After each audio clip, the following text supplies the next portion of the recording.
सबूत नंबर 1, सबूत नंबर 2, सबूत नंबर 3।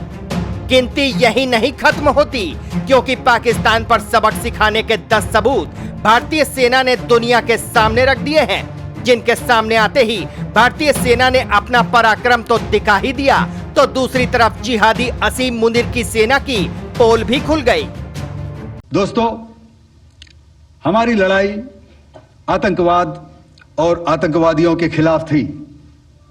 इसलिए 7 मई को हमने केवल आतंकवादी ठिकानों पर ही हमला किया था। पर अफसोस इस बात का है कि पाकिस्तानी सेना ने आतंकवादियों का साथ देना उचित समझा और इस लड़ाई को अपनी लड़ाई बना ली। भारत के ऑपरेशन सिंदूर से आतंकिस्तान में मची तबाही का एक एक सबूत भारतीय सेना ने दुनिया के सामने रख दिया और बता दिया कि भारत को छेड़ने का नतीजा क्या हो सकता है। ऑपरेशन सिंदूर के जरिए पहले पाकिस्तान में छिपे आतंक के आकाओं और उनके ठिकानों को तबाह किया, और जब पाकिस्तान ने बौखलाहट दिखाते हुए भारत पर हमले करने की कोशिश की, तो भारत की तरफ से ऐसी बारूदी गर्जना हुई कि लाहौर कराची से लेकर इस्लामाबाद तक दहल गए। जब तस्वीरें सामने आई तो पाकिस्तान के सैन्य ठिकानों पर भारत के शौर्य की मुहर लग चुकी थी। जनता ने उस समय एक मांग रखी कि आतंकवाद के ऊपर हमला हो, हमें बदला लेना है पहलगाम के इस आतंकवादी हमले का। प्रधानमंत्री ने बिहार की भूमि से ऐलान किया और यह वादा किया कि मैं वादा करता हूं कि जो आपकी इच्छा है कि आतंकवाद के खिलाफ हमला होगा, हम पहलगाम के इस आतंकवादी हमले का बदला लेंगे। We will avenge the death of 26 people. प्रधानमंत्री ने कहा यह जो बदला होगा यह आतंकवादियों के कल्पना से बाहर का बदला होगा, और जो बदला हुआ वो आतंकवादियों के कल्पना के बाहर का बदला था।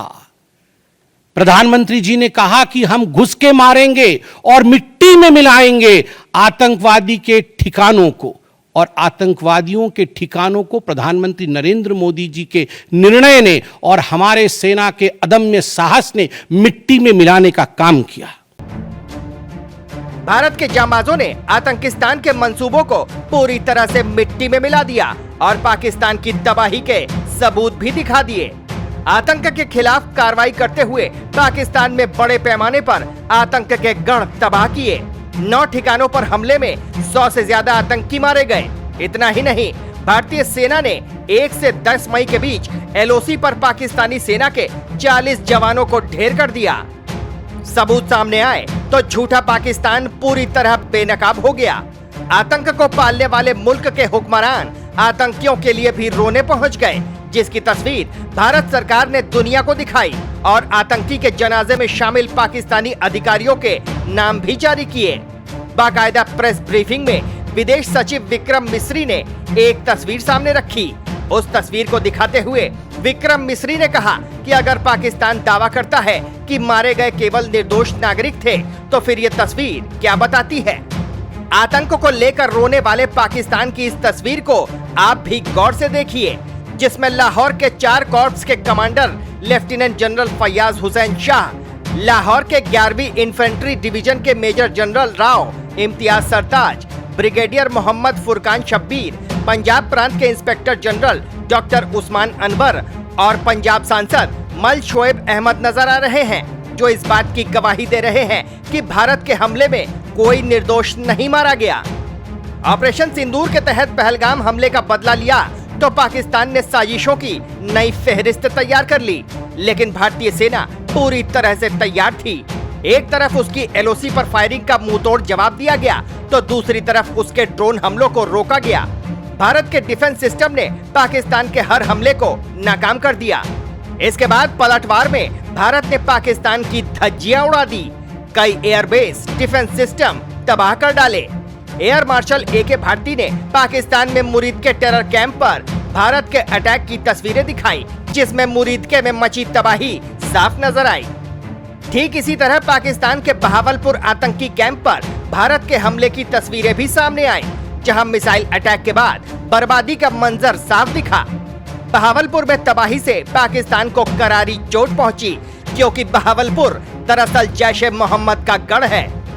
ये सारे सबूत पाकिस्तान को बताने के लिए काफी हैं कि भारत को छेड़ने का क्या अंजाम हो सकता है। फिलहाल भारत ने अभी अपनी शर्तों पर युद्ध विराम किया हो, लेकिन अब भी अगर पाकिस्तान फिर से हिमाकत दिखाता है तो भारत करारा जवाब देने के लिए तैयार है, क्योंकि अभी संघर्ष विराम हुआ है। आतंक के खिलाफ ऑपरेशन सिंदूर जारी है। तारीख 7 मई भारतीय सेना का ऑपरेशन सिंदूर आतंक के 9 ठिकाने तबाह, लश्कर और जैश के 5 प्रमुख आतंकी ढेर। भारत के ताबड़तोड़ वार से पाकिस्तान की कमर टूट गई है, लेकिन सबसे ज्यादा पाकिस्तान को किसी बात से चोट लगी है तो वो है भारत की एयर स्ट्राइक में मारे गए आतंकी आकाओं से।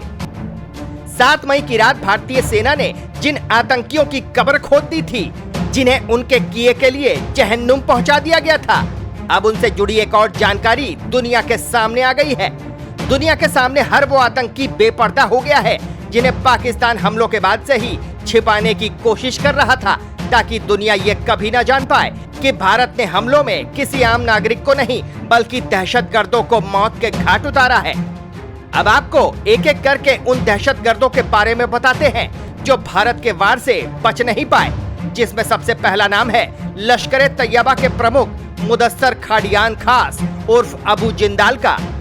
लश्कर तैयबा का आतंकी मुदस्सर खाड़ियान खास मरकज तैयबा मुदिरके का प्रमुख था।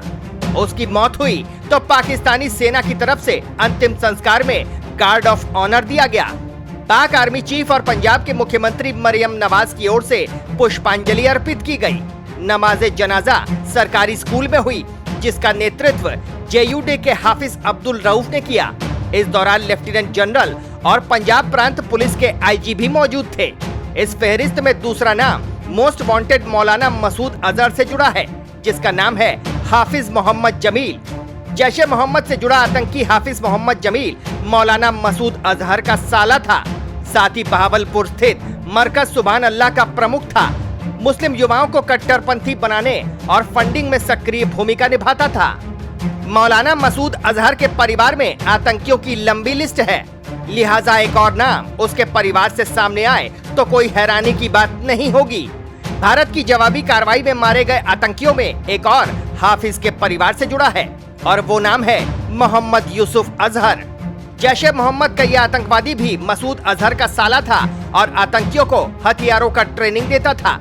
इतना ही नहीं, वो जम्मू कश्मीर में कई हमलों में भी शामिल रहा और फ्लाइट IC 814 अपहरण मामले में भी इस आतंकी का हाथ था। भारतीय सेना ने लश्कर के जिस एक और आतंकी को मिट्टी में मिलाया, उसका नाम खालिद उर्फ अबू अकाशा है। लश्कर तैयबा का यह आतंकवादी जम्मू कश्मीर में आतंकी हमलों में शामिल रहा, साथ ही अफगानिस्तान से हथियारों की तस्करी में संलिप्त था। एयर स्ट्राइक में मारे जाने के बाद उसका अंतिम संस्कार फैसलाबाद में हुआ, जिसमें पाक सेना के वरिष्ठ अधिकारी और फैसलाबाद के डिप्टी कमिश्नर शामिल हुए। इस लिस्ट में जो आखिरी नाम वो आतंकी संगठन जैश ए मोहम्मद से जुड़ा है, जिसे भारत ने हमला कर जहन्नुम पहुंचा दिया था। जैश ए मोहम्मद का आतंकवादी मोहम्मद हसन खान POK में जैश के कैंप को चलाने वाली मुफ्ती असगर खान कश्मीरी का बेटा है, जो जम्मू कश्मीर में आतंकी हमलों के लिए कोऑर्डिनेशन में अहम भूमिका निभा रहा था। लेकिन भारतीय सेना ने 7 मई को उसका भी हिसाब कर दिया। जिसने भारत की तरफ आंख उठाने की हिमाकत की, उन्हें भारतीय सेना ने मिट्टी में मिला दिया। ये लिस्ट ना तो पहली है और ना ही आखिरी, क्योंकि आतंक पर भारतीय सेना का प्रहार अभी भी जारी है, जो आतंकियों पर काल बनकर टूट रहा है। Team news watch India.